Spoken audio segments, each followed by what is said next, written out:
Hello, hello. How are we doing here? How are we doing? My name is Molasses Williams, and you're now tuned in to the Problems and Solutions podcast. We have a very special guest today. Someone that I respect his ground, I respect his hustle. He's definitely a big name out here, and I brought him on because I want to show y'all what we can accomplish when we focus on our dreams. You know what I'm saying? Focus on like the task at hand and what we want to do. With no further ado, I'd like to bring him on,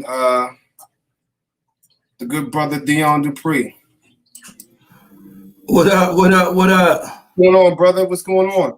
Ain't nothing to it, man. Thanks for having me on. Hey, brother, this is big for me to have No you on, doubt. you know what I'm saying? So I definitely thank you for, you know what I'm saying, even just taking out your time to even rock out with me. No doubt. I'm here, man. Just sitting down at the media production facility right now. We got a couple things popping. We got Mhm. a live recording session going on. We got a radio show that just went off. Another one about to come on. We got guests in the waiting room just chilling.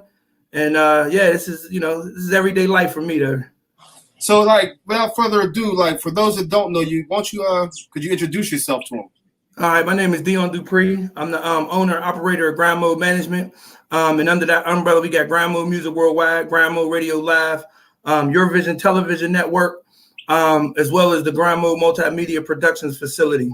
And so what I basically do in a nutshell is I use my relationships that I've established over the years with very influential, business people in the music industry, and try to give independent artists an opportunity to connect on a bigger level than what they may have access to. Yeah. To help them move their music. That's kind of on the music side. We handle distribution. I have a label partnership with Universal Music Group and a label partnership with Sony, as well as a partnership with Media Famous.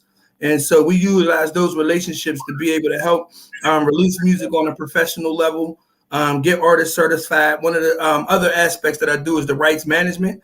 So I make sure the artist owns all the rights to their music, make sure that they, get the stuff properly encoded and all of that stuff there. Because I believe in ownership. Yeah, that's a lot of people kind of think that we're a record label, but we're not a record label. We're more of we provide label services, but we kind of build bands of bosses. That's kind of one of the ways that one of my guys describe us. We kind of give you an opportunity to own all your own shit and control your own destiny. Yeah, that's definitely a major plus because, like, I think you get jammed that up in an industry. You know what I'm saying? Yeah, absolutely. Like ownership and publishing and all that. So, let's talk about your origin story, brother. Like, Okay. Take me to that. Like the beginning. What made Dion? All right. So I grew up in Homewood. Went to Belmar Elementary School, Rasenstein, and Westinghouse. So my whole life I was in the hood, you know what I'm saying? So realizing early, in life, especially in the era that I grew up in the gangbang era, coming into my teenage years. So at like 13, 14 is when the gang started hit Pittsburgh real heavy. And, that's real influential. So, it kind of got the stain on the brain, kind of monkey see, monkey do situations, through that. And so I had some really good mentors with sports because I played sports all over the city. Okay. And that kind of gave me the ability to kind of step outside of that element and then just interact with people from different sides of the city. Like I played baseball on the Hill, Little League, and I played football in Homewood, but I also was a member of the Shady Side Boys and Girls Club, and I played intramural basketball with them and baseball. So, that took me all around the city, and it kept me from getting too deep into situations. And then playing football for Westinghouse opened up the door for me to be able to go to college. So I was able to go to Slippery Rock University, and I just didn't have the mentality of college, coming fresh out the hood. That was a whole cultural awakening for me. I wasn't prepared for it, so they sent my ass home. And I came back to Pittsburgh and seen a lot of the same people doing the same shit. And I just decided I wanted something different for myself. So I actually got involved in social services, working with youth. So I was doing public speaking for a company called Family Health Council. And from there, I was able to get into the Wells Tales, which is now called Family Links, I believe. Yeah. And just working with youth in the dependent side, just helping them and mentoring. And that opened up the door for me to get into juvenile probation. So I worked with the county. And but the whole time, from the time I was about maybe 16, 17, I was like heavy into music. Like I loved music as a kid.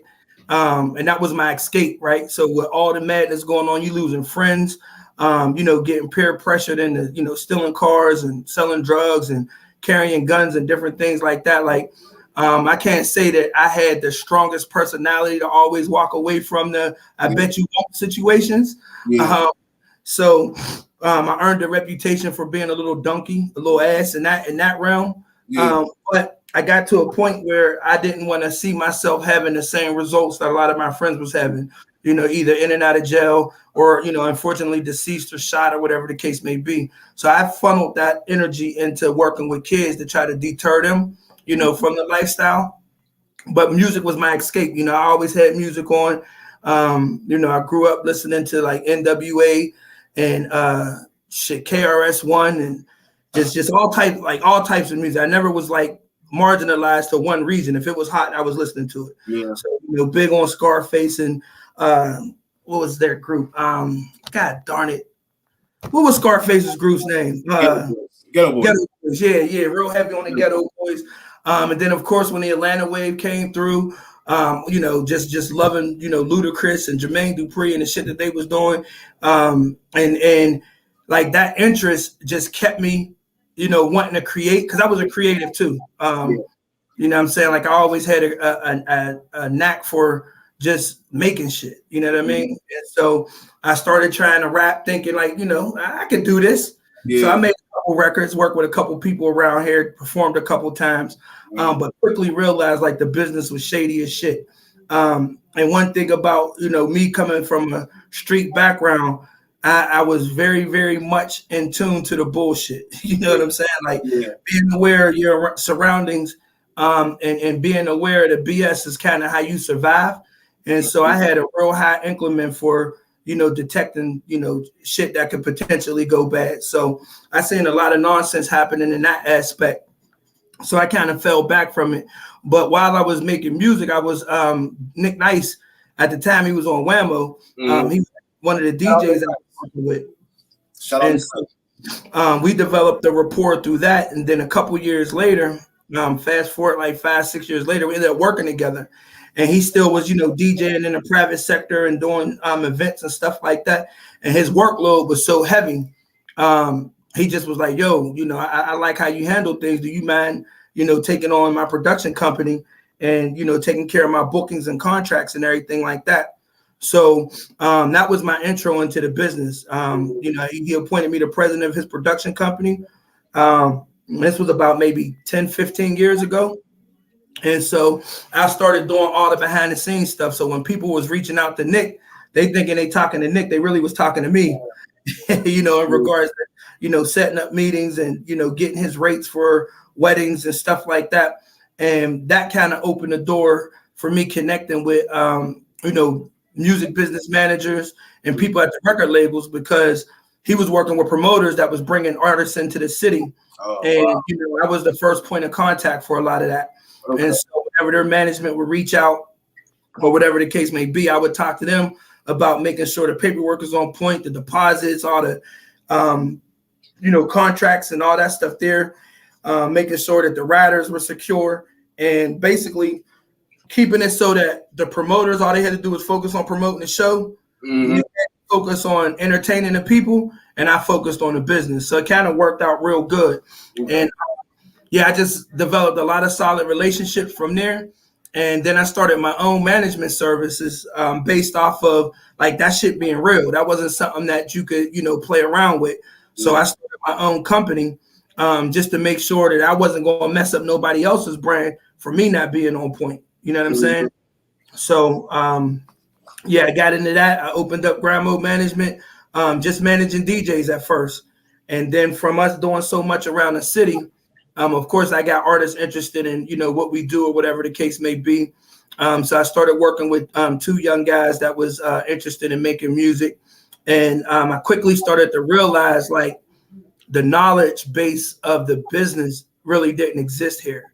A lot of people had this perception of how business is supposed to work, but it wasn't the reality of how business do work. Yeah. And so I became more of an educator in that component. And unfortunately, when you're speaking the truth, people don't like to hear. Right. You end up getting a black eye. So, I got a lot of criticism based off of, their ignorance, not really knowing that I'm here for their behalf, but them not understanding what it is that they need to do. And me trying to articulate that and show them, I want to rap and put my shit out. How I do that? Well, there's a lot more to it than just that.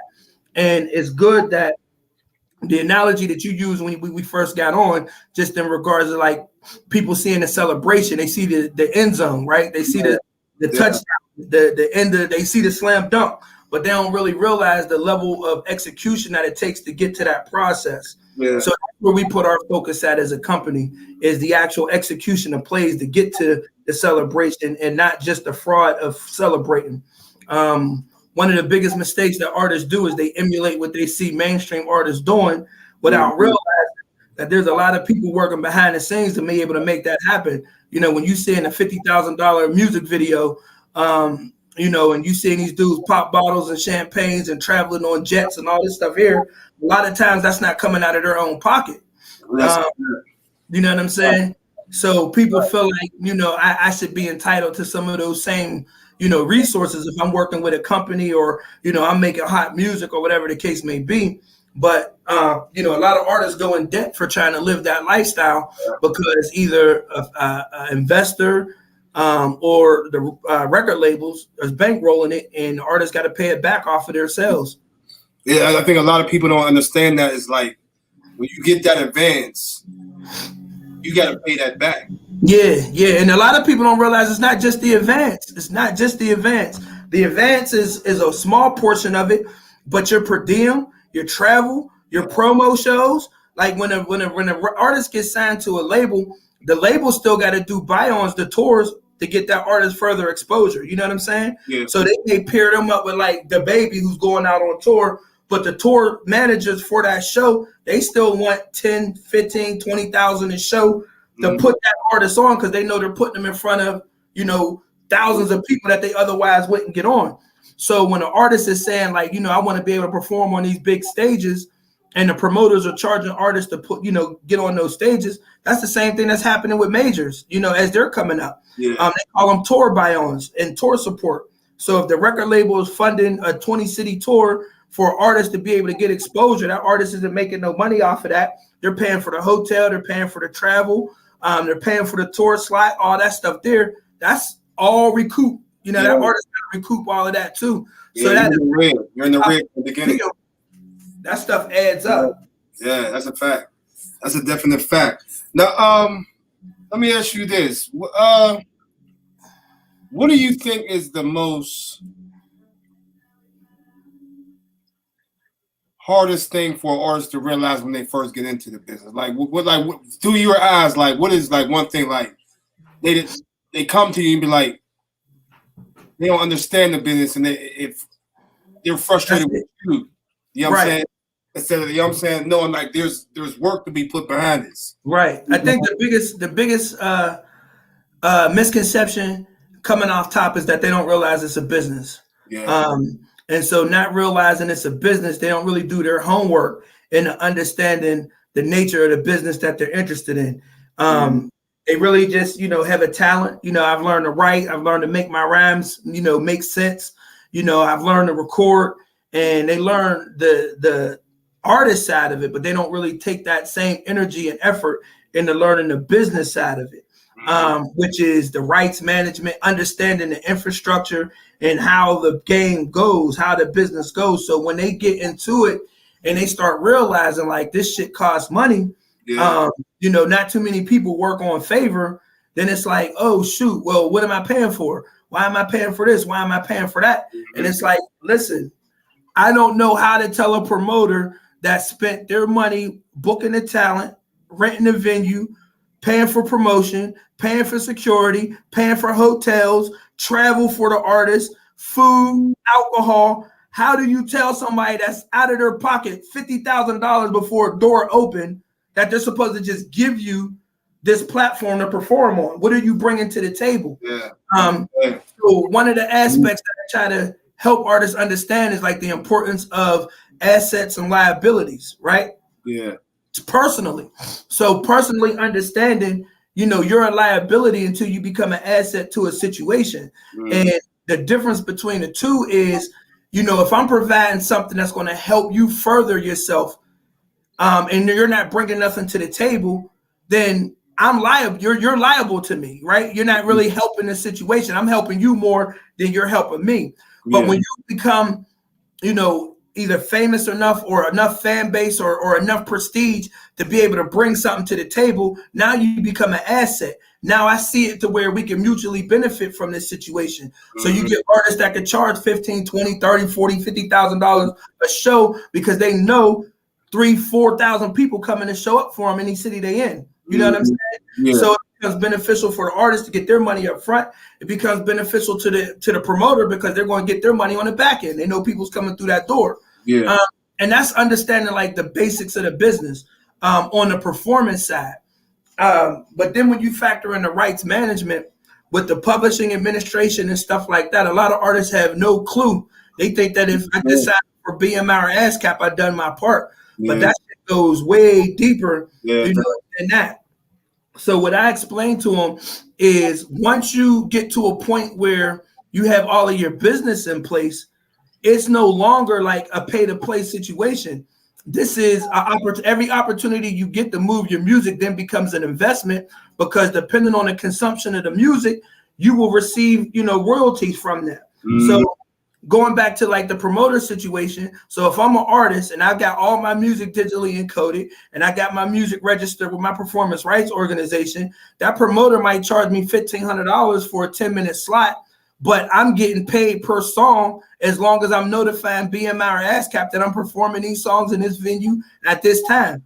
And the more I perform, the more I could generate on the publishing side, as well as build up my fan base. And if I take care of my merchandising and I have some stuff that I'm leaving the people with, and I'm a solid performer and I got a solid record, I'm going to build fans that's ultimately going to go to my music and stream and buy it as well. So it becomes a win-win all the way around.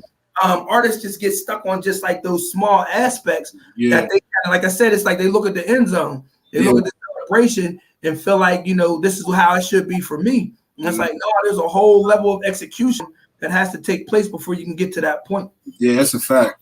That's a fact. Now, in your business, sense, did you learn by trial by error, or was it all trial by error? My bad, I'm there snacking. No, it wasn't all trial by error. I have some really great business mentors who've been involved in the music industry for over 30 years, the both of them. So they schooled me on the business side of the music, you know what I'm saying? And really gave me a lot of insight into how things are supposed to work. Now, where the trial and error comes in is connecting to the right people. So that's a fact. You'll get people in other cities saying, I could do this, I could do that, so and so and sell you a great Wolf ticket. And you're thinking like, oh man, this is that opportunity for my artist to get this exposure in this city. Let me just connect with the homie. He gonna do this, this, and this. You send the bread. It's like off and running. Yeah. My trial and error and learning curve came from connecting to the right people. And once I got connected to like the right people, the legit people who do this for a living, people who aren't just out here trying to hustle people and take advantage of people's dreams. That's when we really started to build out the company. Because then I felt confident in knowing that if we needed to get a record on XM, we could go and get a record on XM. If we wanted to get a video on BET, we can go get a video on BET. You know what I'm saying? We wanted to get an artist to perform at a big show in another city. We can make that happen. So once I, like I said, developed the relationships with the people that really do this for a living, then it became a little easier and I became a lot more confident in what I do. And that also gave me the ability to like not have to force anything. Like if you don't want it, cool. If you don't want to work with us, cool. You know, there's no harm, no foul. You going through your thing. We're gonna keep working with those who want to work, who trust us, because trust is a big thing. You know what I'm saying? It's a huge thing. And you know, I can go deep when it comes down to trust, especially amongst Black folks, because you know that shit goes back down to the institution of slavery, and that's just carrying that mentality that we naturally find it difficult to trust each other and feel, you know, you presenting something is something shady off top. You know what I'm saying? Yeah. Even like this situation, you just hopped in my inbox and was like, yo, can you do an interview? And me being the way I am, I'm like, yeah, I got you. But I know people's like, who is this? Why they want to interview me? You know what I mean? Like that trust issue is so deep with us. Yeah. And so I got to make it a point to make sure I work with people that I can trust and they can trust us. Yeah, okay. That's a definite plus. Now, in your journey, how could you tell if somebody, you know what I'm saying, is of that? Is it something that you hear what they're doing? Do you research their criteria? You go out past situations with them. How hard is it to actually find those people that you can trust? So it's very difficult to find them because they're not out with their hands up saying, pick me, pick me, pick me. Mm-hmm. You know what I'm saying? They're sitting back. They're confident in what they do. They're doing what they do on a daily basis with the people they do it with. So they're not standing out like a sore thumb, you know what I mean, looking for the next thing. They're not approaching you at your shows. They're not, you know what I mean, shooting DM messages to you. They're not reaching out to you via email and hitting you on your DMs and stuff. They're not doing that. You know what I mean? That was the first thing I had to realize. And the second thing was, again, nuances, like understanding the language of the business, understanding the business in itself. So when you're talking to somebody and they're talking about, you know, what it is that they can do, they use, you know, specific terminology. So when I'm speaking to my executives, they're not going to ask for, you know, send me the MP3s, the video. They're not saying all. They're just going to say, send me the record assets. You know what I'm saying? And so it's like, oh, okay, when I hear somebody speaking like that, then I know this is somebody that has some higher level of understanding of the business because they understand what assets are. And so if you understand what assets are, you know they ain't cutting to the chase. I ain't got time to be going through all this stuff here. Just send me the assets and we're going to do what we do on our end. You know what I'm saying? And so there's different terminology that people use who are official versus those who are just kind of going through the motion. And then I do spend some time researching situations. I'll make calls, especially if I'm working with people in different cities. Yeah. I'll make calls to people that I know to double check on, you know, somebody's validity to make sure everything is cool before I have anybody spend any money, you know, doing anything. Mm-hmm. Okay. Yeah, because that's definitely important because it's hard out here, yo. The hardest thing is finding somebody that got to drive with them. That's another thing. You know what I'm saying? Like that wanted, you wanted more than them. That's you know what I'm saying? That's the hard part. You know what I'm saying? Right. And it's not just like a want that's momentary. That want got to be every day, all day. You got to wake up with that intention. Like, how do I get one step further than I was yesterday?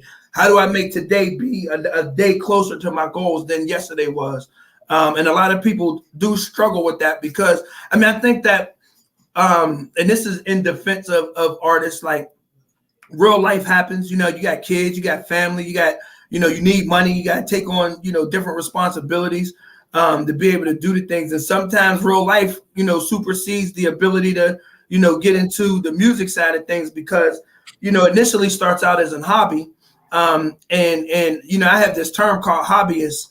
And, you know, the hobbyists are the people who go through the motions on a daily basis, you know, not really having what it takes to actually make that a career. But they like rapping or they like singing or they like being in the studio or they like taking pictures for social media or they like a couple people, you know, shouting them out, telling them it was hard. And they're cool with that. Me personally, I'm not interested in that. I wanted to be able to put people in position that's actually trying to do this and be able to sustain and maintain for their family, for their livelihood and longevity, because once you own the rights to the music, it's literally just about acquiring the fans. Once you have the fans, you have longevity. It's just on you to keep them. You know what I'm saying? Mhm. By keeping consistent content and making stuff go the right way. But the hardest part is getting somebody who's totally unfamiliar with you to become a fan of you. You know what I mean? That is. So what do you look for in an artist? Like, so you because I know you got 1,000 people come up to you every day. You know what I'm saying? What do you like? What do you have to see in the artist to be like, okay, he got something right there? Aside from the music, it's really like their personality, and then just their mentality towards like work. You know what I mean? Like you gotta have a beyond great work ethic. You know what I'm saying? Because this shit is challenging. It's not easy. It don't happen overnight. And you got to be able to have some testicular fortitude. You know what I mean? You got to have some ready to battle. You know what I'm saying? Because it can get ugly at times. And when I say that, I mean like as far as like trying to find the right record, working with the right producer, getting in the right studios, getting the shit sounding right. Even before you get to the marketing and promotion side, sometimes just getting a song done is a big challenge. You know what I'm saying? And it can like deter people. You go in the studio, you in there for 2 hours, you work on this record, you roll, you call the next day trying to get your file and the engineer done lost it or the computer crashed. You know what I'm saying? You done spent your $50 to $100 an hour to be in there. You know what I mean? Like there just be a lot of stuff that could come up and it could be demoralizing. And I think that, here in Pittsburgh, one of our biggest challenges is like, there's a lot of people here that play business, but they don't value the business. So they'll get things in place and they'll have their little equipment and stuff like that there, but they going pussyfoot, they going, BS you. They're not going to take your craft and value your dollar. They're just looking for a quick lick for themselves. Yeah. And as long as they got that, studio session booking fee or that little video fee that they charge you for the video, regardless of how long it takes for you to get your content, whether you're satisfied with it, they don't care. You wait 8 weeks for a video. You know what I mean? When you get it, it ain't done right. Then you got to tell them, you got to go back and edit it. It's another 8 weeks. That's demoralizing, bro. Yeah. You know what I'm saying? Like that's demoralizing. So I kind of want to, always check with the artist to make sure that they got some guts, you know what I mean? To be able to, male and female, you got to just have some, stick to itness. But again, this is one of the reasons why I built out the company the way I did, because when we run into these roadblocks, it was just like, damn, man, this shit is tough. Yeah. Let's put the pieces of the puzzle together to try to minimize those risks. So we have a recording studio right here that we're using now, simply because I've run into too many situations where very talented artists have spent their last dollars trying to get this project done, and somebody got kicked out their studio, or the computer crashed, or I can't get the files, I lost my program. You know what I mean? Just be a lot of shit, and it's just like, damn, man. And we're back at the drawing board, and then this person is, sitting there, they done busted they load on this project, and it's like, I still can't get it out to the world. Yeah. Yeah, that's a fact too. That's a very, because I did music when I was younger. Mm-hmm. Used to do shows, you know what I'm saying? Like back then, I didn't know the business aspect of it. I thought like artists would think today, all you gotta do is just like record a CD, just put it out, and then you know what I'm saying, and everybody's gonna gravitate to it. Then know nothing about like marketing, promotion, and it definitely hurt me in the long run, because let me ask you this: how important is recording quality? It's very important when you're dealing with professionals. That's the first thing they're gonna hear. If my peers that I do business with, if they're interested in a record and I send it to them, that record don't sound right. Yeah. Forget it. I can't do nothing with it. So the recording quality is everything. You know what I'm saying? The recording quality is everything. And I know sometimes that element kind of gets circumvented, you know what I mean, from financial reasons. Yeah. Solid engineers is charging anywhere between $500 to $1,000 for a song, charging anywhere between $90 to $100 an hour to mix a record, and they take 3-4 hours to do it. But it makes all the difference in the world. You know what I'm saying? And if we're talking about trying to get music placement, if we're talking about trying to service a record to radio, trying to get some additional exposure, that sonically it has to be on point. And if it's not right sonically, it's kind of just like I can't do nothing with it. Just like imaging, you know what I mean? Like a lot of artists don't understand how important quality graphics are. You know what I'm saying? Having quality covers, having quality, pictures. Some people, take a picture with their cell phone and send it for a flyer. And for graphic designers, that's on a professional level, and people that's like really involved in the business, they're gonna be like, I can't do nothing with this pixelated flyer. Picture.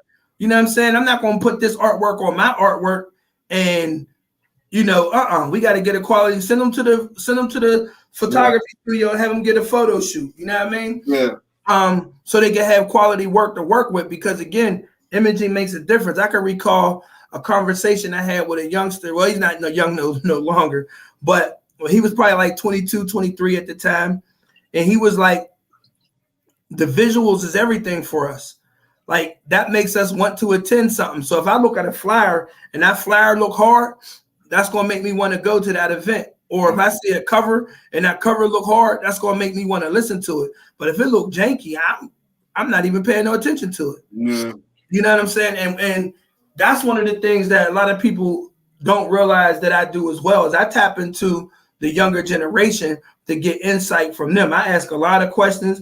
I have focus groups with kids, you know what I'm saying? To be able to get insight into what it is that makes them tick and makes them consume, so that, we can kind of put the pieces of the puzzle together. And the reason why I tap into the kids with it is because they're the biggest consumers of music. You know what I'm saying? They're the biggest consumers of music. Yeah. They putting their parents on to what's hot. Yeah. My daughter do it to me too. I'll be like, I never heard that song in my life.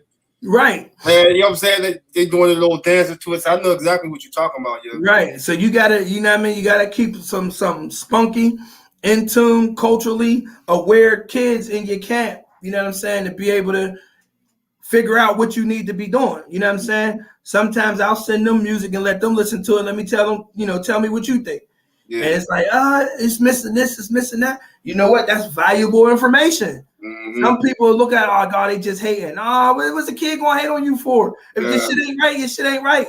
Because that's who ultimately you want to, get your music. That's who you want to get your music to. That's a fact. It ain't us. You know what I'm saying? Yeah. I ain't in the clubs every day partying, turning up. You dig what I'm saying? I'm not listening to the radio, all day, every day. I'm not watching videos all day, every day. It's the younger demographic that's doing that. So if you don't understand how to appeal to them, you're done. You're missing the mark. Yeah. You're missing the mark. I've even had like an old head tell me, older person, tell me, and like I said, I value all information. But an older person told me, I am not interested in finding a new rapper at 40. I listen to the rappers that I found as kids, as a teenager. I still listen to their music and I listen to what's hot. But I'm just turned off by a 40-year-old rapper because I'm feeling like if this motherfucker's 40 years old, they should be working. If they ain't made it by now, I ain't going to. You know what? Or whatever the case may be. And I was like, damn, that's kind of harsh. But that sentiment kind of is what it is for, older people. You know what I'm saying? Like, we get stuck in our ways. You know what I'm saying? And we get stuck in the mindset of, this is what's been working for me and this is what I'm going to keep. And so it's really hard to convert that new train of thought.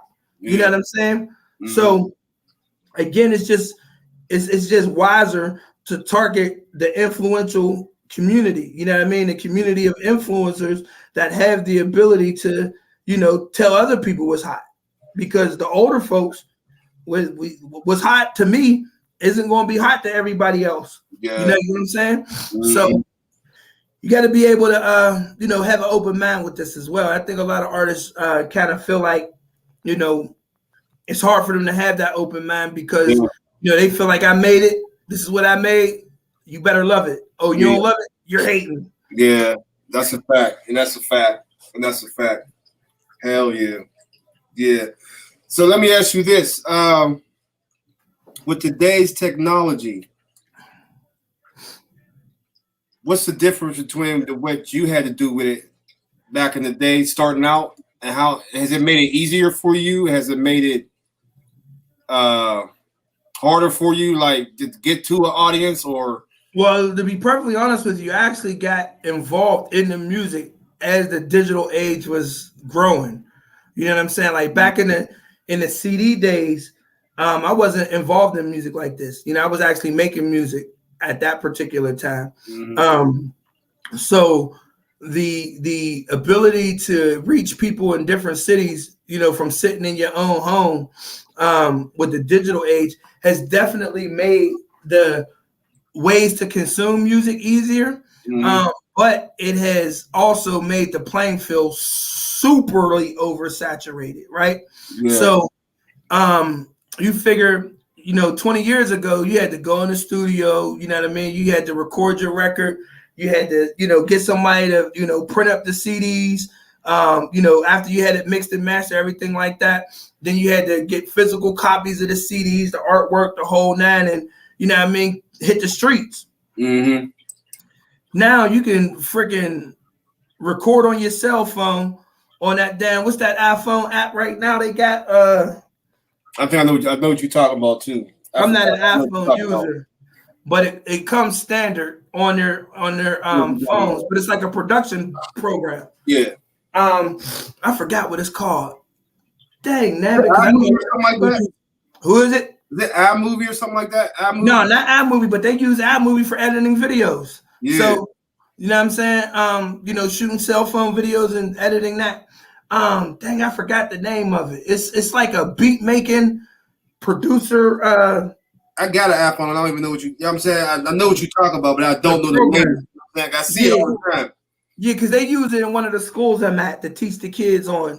But anyway, you can like literally record on that, bounce out the MP3, get somebody to make you a cover, upload it to Spotify, and have your music up there, you know, with no government, with nobody, you know, telling you what's right or what's not right, if it's good or not good. And Spotify then has to put it on their platform along with everybody else that's doing it, right? So this digital age, while it's made it easier for people to consume music, it's also made it a lot easier for people to put out music and harder for people to connect to, you know, what they like. You know what I'm saying? You got to sift through so much before you finally get to, you know, that one or two. Yeah. So, like I said, I've always dealt in the digital world. Even when we got our first distribution deal with Deranged Music through Universal, it was a digital deal. You dig what I'm saying? So we always putting out digital content. And then just with the impact of like social media, Facebook, Instagram, Twitter, now TikTok, you kind of got to stay up on, you know, those modes, because that's where people are consuming it. It definitely is. It definitely is. I don't know. It's a time-consuming process. I mean, like if you're not ready for the struggle first, you're not. You know what I'm saying? You're not. It's saying for you. That's what I said. Testicular fortitude. Testicular fortitude. You gotta be, because it is, man. It's very, very hard to get out here and really go at it, especially if you're not connected. Some people's process seems to be somewhat easier depending on their social circle, right?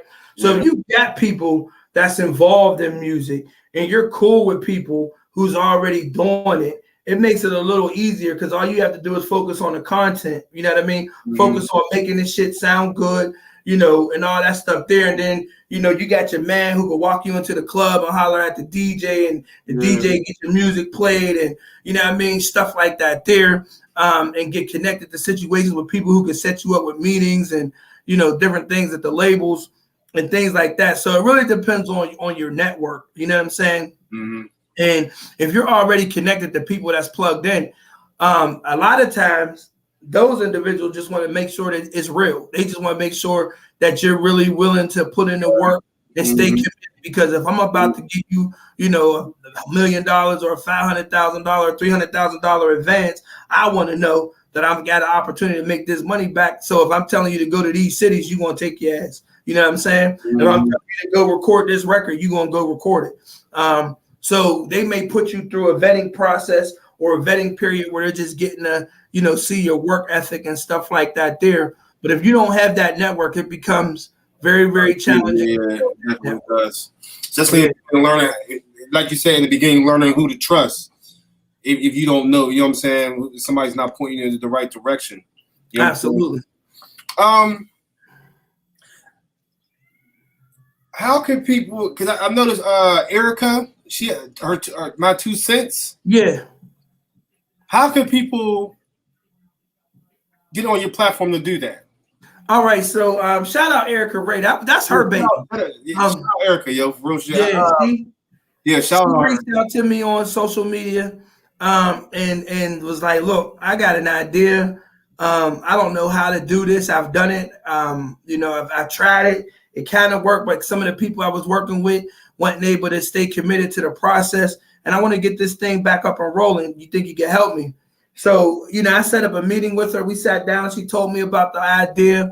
And it was actually a visual. Like, she would do it with like video cameras and go out into the people's community and do there's a lot more components she wanted to add to it. So I told her, without having a budget to pay a videographer consistently, consistently, and being able to tap in, it's going to be kind of difficult to produce this on the level that you want to produce it. However, what I can do is offer a radio platform as a way to start drawing the interest back to it, getting that level up. And then as people, get aware of it, then there'll be some ways to be able to monetize the situation, because I don't believe that you should charge the artist to be on, to have their music reviewed. You know what I'm saying? That's just a concept that's just like it came up in the doggone the pandemic era. You know what I'm saying? People on IG Live, send me $25. We're gonna listen to your song right now. I don't know what that $25 is benefiting you.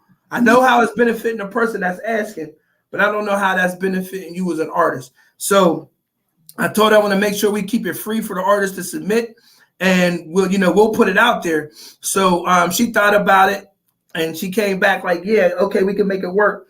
And my man, Mr. Loud, he's a personality in himself. So I was like, yo, bro, Erica got this really dope show concept. I think it'd be good for y'all to partner up and, you co-host and let her do her thing. Let's add some flair to it.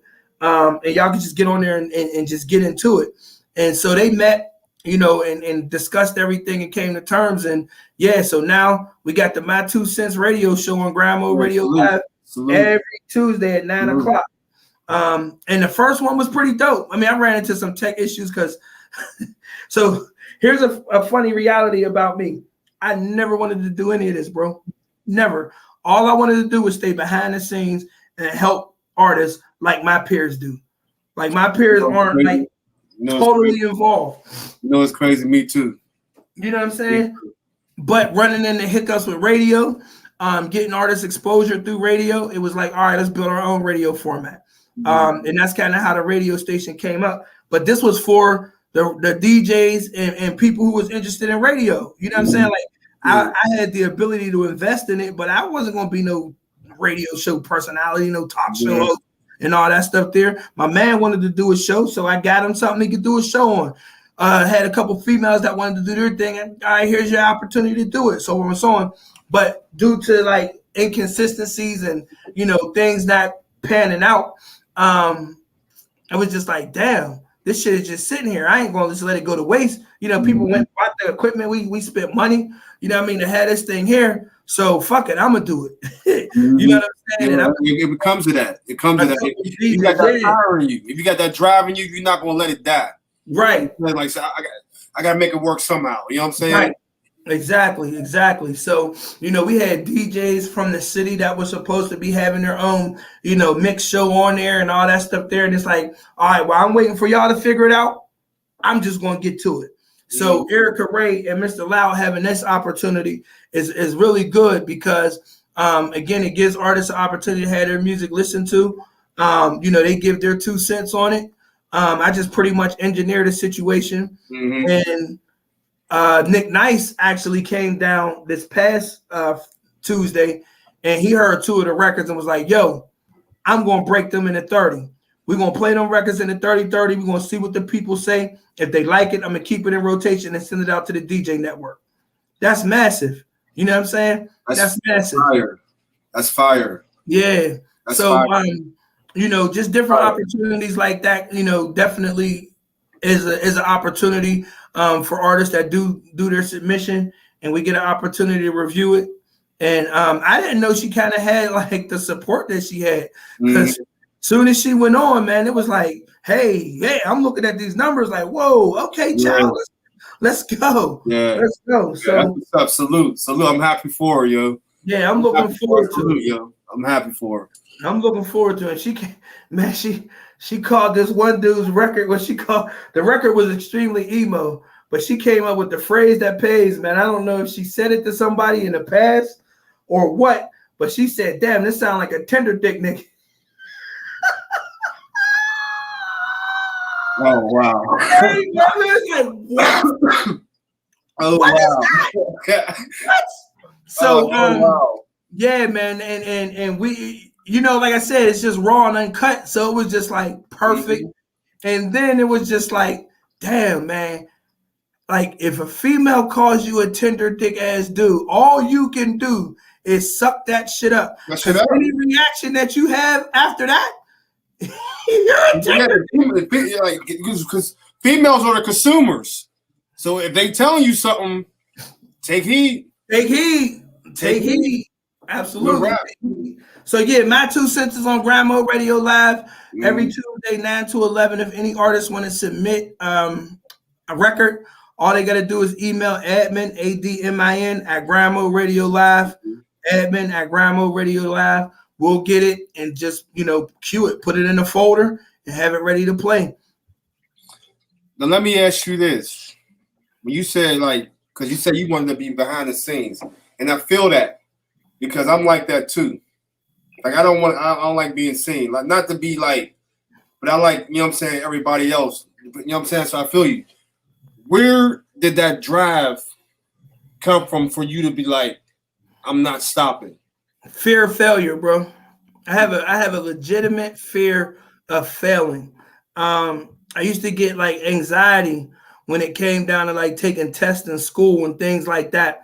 And that anxiety would like drive me to make sure that I wasn't getting no E or no F, right? And so I believe that it just transitioned over to like realizing that what I provide for the city is 1,000% needed, first and foremost.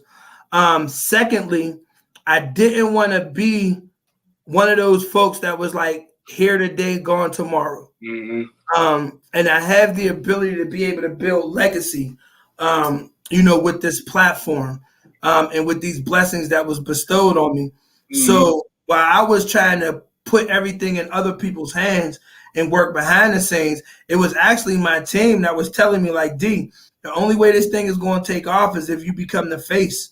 Like you got to put your face out there. You got to be Grandma. Like Grandma, basically, when I came up with the name, it was for people to understand what type of mentality you had to have to get to being successful, regardless of what industry you're in. No matter if you're trying to make, you know, straight A's in school, you got to be in grind mode. You know what I'm saying? You got to be focused on the grind. You know, if you're trying to be the best mom out there, you got to be in grind mode. Kids demand attention constantly, every day, all day. You got to be 10 toes down. If you're trying to be the best wife, you got to be in grind mode. You got to make sure that you're holding down the house and supporting the husband. You know, regardless of what it is that you're doing, you got to be in grind mode. So that's kind of where I came up with the name for the company at. And so when people started falling off and flaking and, you know, just doing weird stuff and, you know, not taking the opportunities that was presented, you know, serious, it was just like, man, it's either do it or fail. Yeah. And failure is not an option. So it was like, let's just do it. So I started getting a designer to put my face up on things. You know, I started doing more public speaking events and just being out there more. And people ended up started calling me grind mode, and it was just like, all right, cool. Well, if that's what it's going to be, that's what it's going to be. I'm gonna show y'all better than I could tell you. That's a fact. And that's ultimately what it's been for like the past 6 years. So do you want to fall back? Do you feel, are you ever going to get to a space where you be like, okay, I've done enough now, you know what I'm saying, to step back, or do you feel like you still have to be the face of grind mode? I feel like where I'm at right now, I still have to be the face. I would love to get to that point, to be able to fall back. I have some great things in the works and some greater ambitions.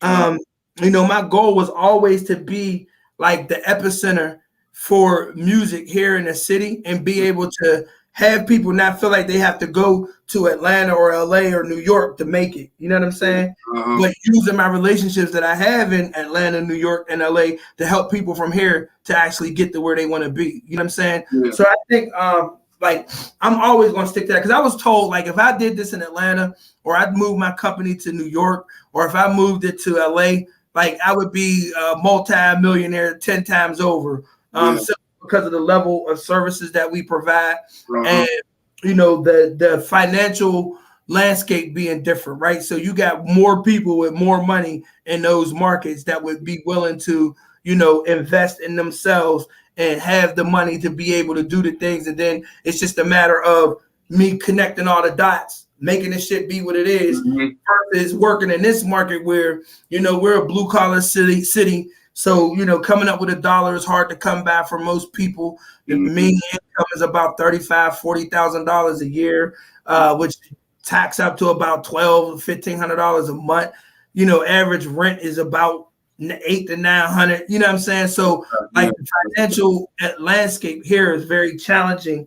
And then you got like the dope boys and stuff like that. But I'm not really, I don't really want to mix myself up with money and shit like that. I'm not saying that I don't, like, I'll turn it away or whatever the case may be. What I try to do when I come across situations like that is I try to help them get legit as quick as possible. You know what I'm saying? Because I do know, like, that comes with a penalty. Yeah, it comes with. You know what?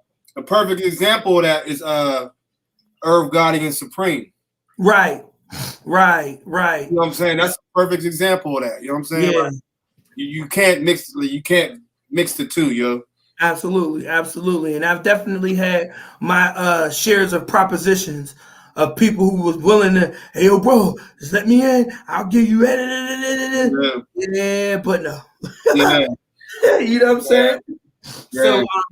So, fortunately, everything that I've been able to build, out the mud, slow grind, but the right grind. So again, I just stay hell-bent on making sure that we provide this service for people that's here. Even though I do have a lot of business that come in from out of town, I still, keep our services available. I would love to be able to, fall back and turn it over to my son or somebody else that's like, on a grind and willing to, learn the infrastructure and be able to make this shit shake. But, until then, I'm going to just do it until God tell me it's time for you to stop. Yeah, I feel you. Because ain't nobody going to love it like you do.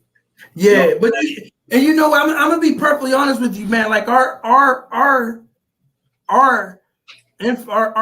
administrative team, like, I am very, very thankful for them, because for the most part, they are 10 toes down. They've bought in. They've understand what the potentials are. It's just, like I said, we just work with limited resources in this city when it comes down to capital, because it costs money to be able to run a business. Yeah. And for the artists, like I said, a lot of them don't realize it's a business, and so they're not willing to do what they need to do financially to be able to make it make sense. So kind of run into those, but again, that's where I've found blessings in just being flexible and being able to take advantage of other opportunities, because I'm blessed to be in a position now that we don't really have to rely on finances from the artists to be able to maintain the company, because we put together so many other revenue models that don't involve other people. You know what I'm saying? It's just infrastructure in itself. And I want to be able to continue to do that, because it gives us a more pure approach, I would say. So when people come and sit down and they see like, okay, if I'm giving you our retainer rates are based off of the services that you want to have done, but you don't necessarily need to have these services if you don't want them. You don't have to come to us to get them, and we don't do exclusive situations. So you can work with whoever you want. We could just come on board to assist, and not feel pressured to be like, I have to close this deal. I have to make this happen. You know what I mean? Yeah. And that makes things, really, really good. I never wanted to, I mean, I'm not a good salesperson anyway. I couldn't sell shit anyway. But I could have never sold cars or nothing like that. You know what I mean? Working in a department store, like I'm good customer service, but do you think I should get this? No, honestly, I really don't. Yeah. And I'm not supposed to say that. You're gonna tell them like real, you know what I'm saying?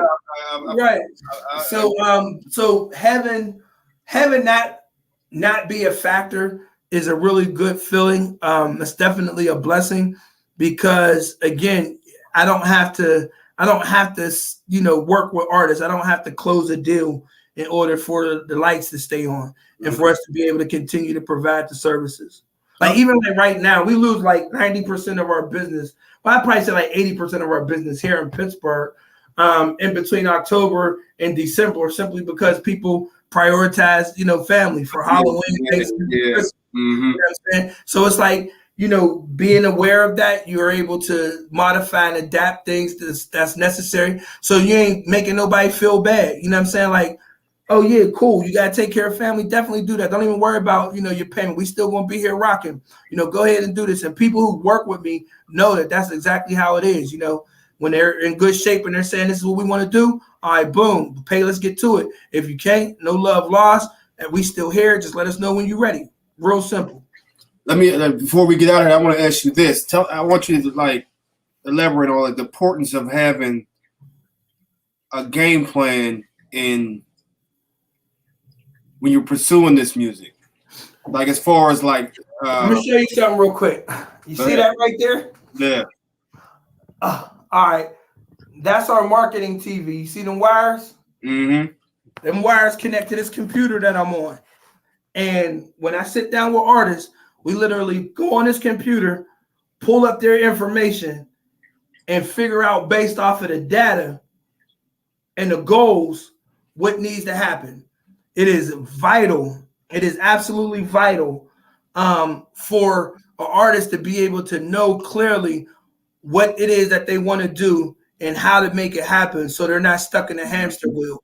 It's real easy to get stuck in a hamster wheel with music. You find yourself in the studio recording, putting it up on your social media, putting it up on Spotify. Nobody knows there. You got 9 monthly streams and you think the next record is the one that's going to take you out of here. You know what I'm saying? Having a team to be able to execute that plan is important as well. And so that's where I'm thankful for the people that are here to be able to help make that happen. But yeah, it's vital. It's vital to the success of an artist to be able to make that happen. We got an artist that we're working with now, Graffiti Rue, out of the Hill District. And so we're in the process of Shout out Rue. We put together his marketing strategy for Miami. So we'll be down in Miami December 10th through the 13th. Radio, club performance, day party appearances, all on some high-end celebrity type shit. Like we're bringing him into Miami as if he is the shit of Pittsburgh. You dig what I'm saying? So everything is like VIP level, really dope experience, but it's going to be a huge experience for him as an artist, being able to see how to move, how to interact with people, getting that music out there in another market and establishing themselves. And the beautiful thing about this campaign is there's actually a radio campaign and a street team campaign going on right now where his music is being played on the radio. And we got people out in the streets, passing out his flyers and, posting this stuff up. So when he do come into the city, there's a level of familiarity. Yeah. And again, that's just based off of planning, getting a budget and executing and be able to make it happen. Yeah, because a lot of people, I think they get it confused of knowing just because you have a business doesn't mean you know how to conduct business. Right. Right. You know, like there's a big difference between that. Like you can say, I own a Dunkin' Donuts, but if you don't know how to conduct the business to get donuts to the people, what's the, you know what I'm saying? Absolutely. You're not even doing, like, you're cheating yourself. Absolutely. And that's a very strong point that you make, because running, like having a business and conducting business is two totally different things. And I've been blessed to be able to learn the importance of certain key values from Nick. You know what I mean? Like working with Nick Nice, like he made me understand the importance of people first. Yeah. You know what I'm saying? People first.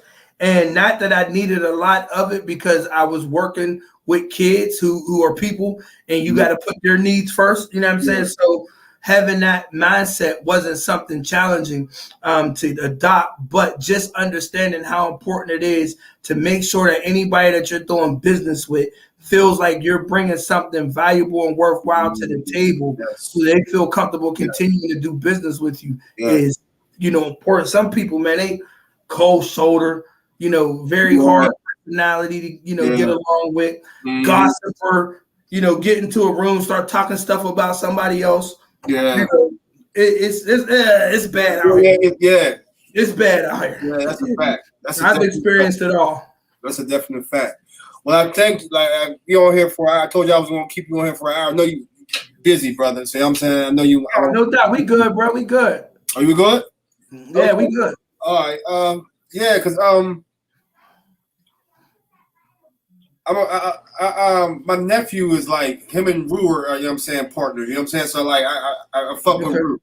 So you know what I'm saying? So Rue's definitely doing this thing, you know what I'm saying? So I'm trying to get my nephew on the ball, you know what I'm saying? So he can get in touch too. So no doubt. But I definitely want to Graffiti Rue was just down here. They're doing a record on Booney the Kid, one of Booney the Kid's new songs that we working on.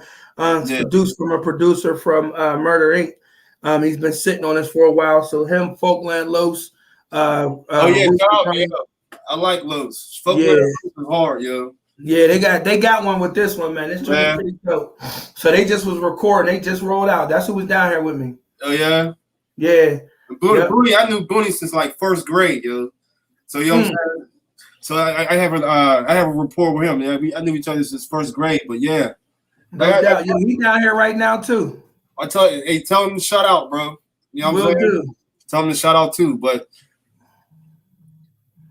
I want to thank you for coming on here, because the information that you like gave out today, I hope it goes to some, you know what I'm saying, the ears to understand what this really takes to do this. You know what I'm saying? Like, it's not about being in the studio recording a song and that's it. You know what I'm saying? Right. Like, there's a whole bunch of that's 10, maybe 5% of it. 95, the other 95 was putting the work, you know what I'm saying? Putting the work in. Yeah. Getting in grind mode, like not no pun intended, but really, you know what I mean, really getting into it. So yeah, you're absolutely right, man.